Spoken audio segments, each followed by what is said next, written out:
सहनशीलता चाहिए। बड़ी वस्तु प्राप्ति के लिए छोटी वस्तु में कहीं राजी ना हो जाए, पहली शर्त। जैसे किसी को 1 अरब रुपया चाहिए, 100 रुपया दिया जाए तो कैसा लगेगा? उसे बुरा लगेगा। क्या होगा इससे? हमारी तो बहुत बड़ी संख्या है, मांग हमारी बहुत बड़ी है। ऐसे ही भगवत प्रेम प्राप्ति के मार्ग के उपासक को ब्रह्म पद, देवराजेंद्र का पद और सम्राट पद, योग की सिद्धियां, मोक्ष पद, ये भी बहुत ऐसे लगता है 100 रुपये के समान। 1 अरब की प्राप्ति वाले को जैसे 100 रुपया, ऐसे प्रेम प्राप्ति वाले को ये सब लगता है। इसलिए कह रहे मुझे ये नहीं चाहिए। दिए मानव न ग्रहण, देने पर भी वो नहीं लेते। बिना मत सेवनम जना, बिना मेरी सेवा के वो ये परम पद भी नहीं चाहते, मोक्ष भी नहीं चाहते। इसलिए पहले तो उपासक को ये समझना है कि हमें चाहिए क्या।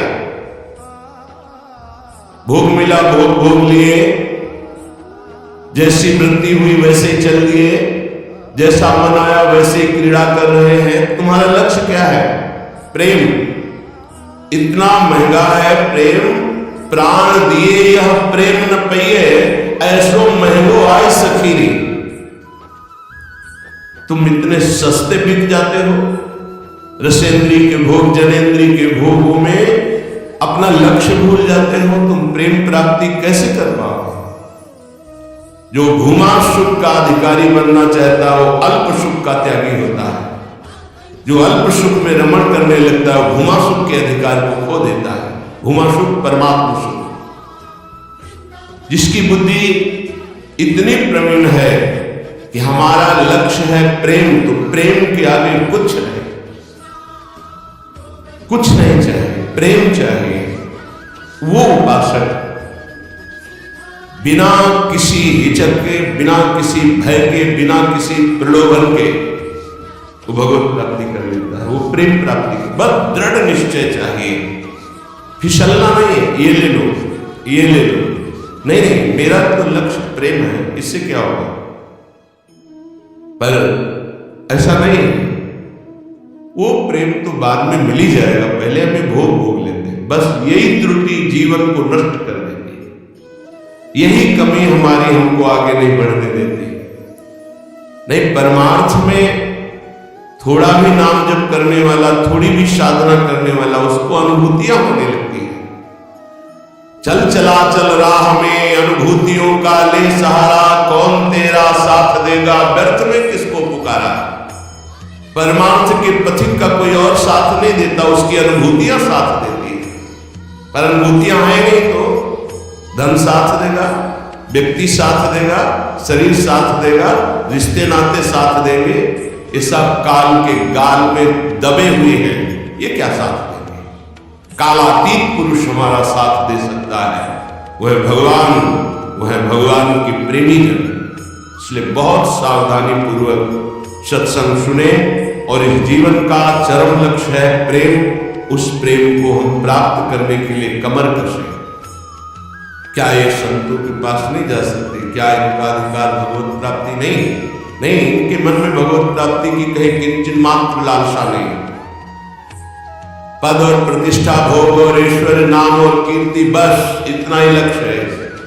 इसलिए प्रेम मार्ग के उपासक को कभी इनका संग नहीं करना चाहिए। हाँ,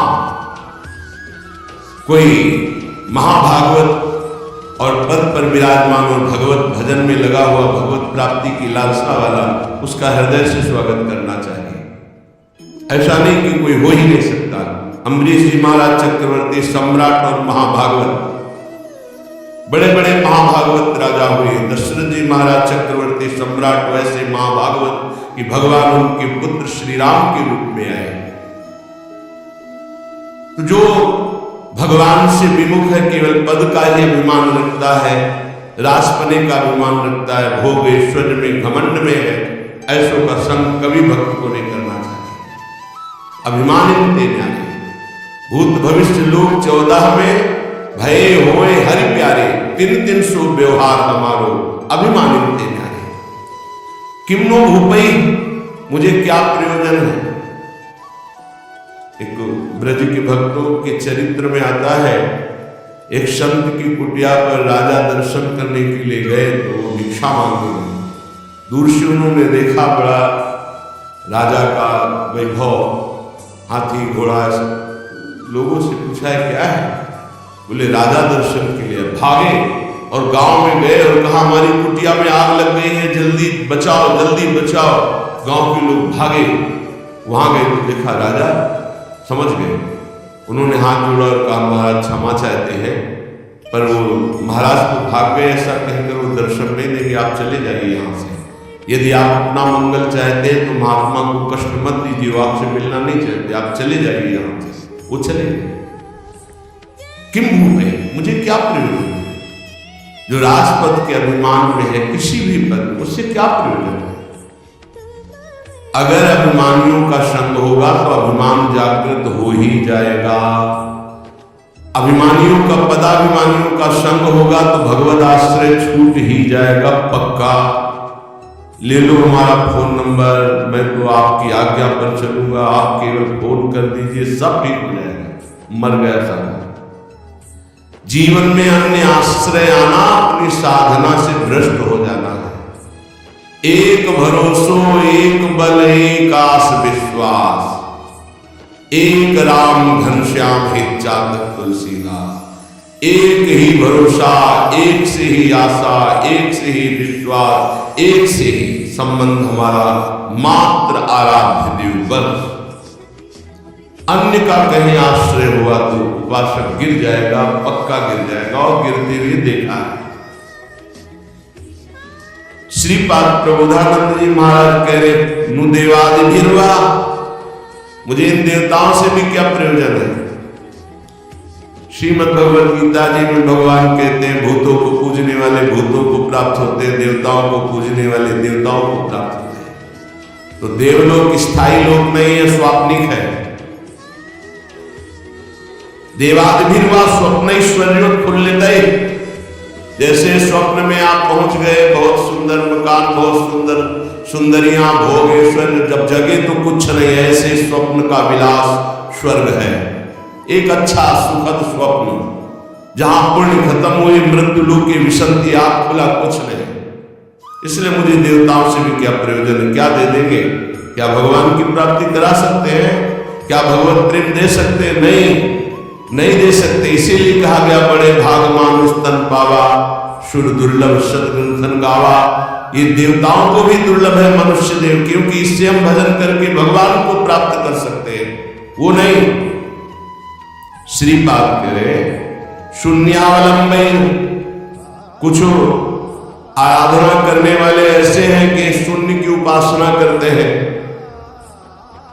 अरे ध्यान ही करना है तो सच्चिदानंद भगवान के नाम रूप का ध्यान करो, समय सार्थक हो जाएगा। किम वैष्णवेन वापी, वैष्णव धाम वैकुंठ से भी हमारा क्या प्रयोजन है? ये तो सखाओं को पसंद नहीं आया। जब सखाओं ने जाना नंद बाबा को वरुण के पार्षद ले गए थे, और श्री कृष्णचंद्र जो जब उनको मुक्त कराने के लिए गए तो जो लोकपाल वरुण ने साष्टांग दंडवत की और अर्घ पूजा और उपासना वो नंद बाबा ने देखी। मेरे लाला को बड़े बड़े देवता लोकपाल दंडवत कर रहे, और स्तुति जब की तो सुना नंद बाबा ने, तो आके ब्रजवासियों से बताया मेरा लाला तो भगवान है। सखाओं ने कहा क्यों कन्हैया तू भगवान है? बाबा कह रहे थे तू भगवान है, तू भगवान है तो वैकुंठ दिखा। भगवान श्री कृष्णचंद्र जी मुस्कुराए अपने भोले सखाओं की बात सुन। तो ये ब्रह्म हृदय है, स्नान करो इसमें, फिर हम तुम्हें वैकुंठ का दर्शन कराएंगे। जी भी डुबकी लगाई पहुंच गए वैकुंठ। वहां भगवान की दिव्य चतुर्भुज पार्षद और दूर सिंहासन में इंद्र नीलमणि कांति चतुर्भुज भगवान श्री के सहित विराजमान, लक्ष्मी जी के सहित विराजमान। ओ कांप गए वैभव देखकर। पार्षदों ने रोक दिया, अरे मुझे ऐसे के पास जाना ही नहीं, मेरा कन्हैया तो सिर्फ मेरा है। और एकदम व्याकुल हुए कहा नहीं चाहिए मुझे वैकुंठ। और डुबकी जब बाहर हुए देखा मेरा कन्हैया मुस्कुरा रहा, बोले प्रभु चरणों में गिर गए, कहा कभी वैकुंठ मत भेजना, मुझे ऐसे वैकुंठ में नहीं जाना जहां आपसे इतनी दूरी हो, जहां ऐसा वैभव नहीं। मेरा कन्हैया जिसके साथ हम खेलते हैं, ये तो सखा भाव की बात है, फिर ऊपर के भाव में कौन स्वीकार करेगा ऐसे वैभव को? वैकुंठ के भी वैभव को नहीं स्वीकार करना, ना श्रीमत ना किसी वैभव ऐश्वर्य सिद्धियों को स्वीकार करना। तब वृंदा कानन एकांत भाजाम, तब वृंदावन के एकांतिक प्रेम की प्राप्ति होती है। एकांतिक प्रिया श्यामा श्याम। तो अभी आप कहते हो मुझे मोक्ष नहीं चाहिए, वैकुंठ में 500 रुपया में प्रभु को भूल जाते हो, वैकुंठ की बात करते हैं। मोक्ष जानते हो किसे कहते हैं?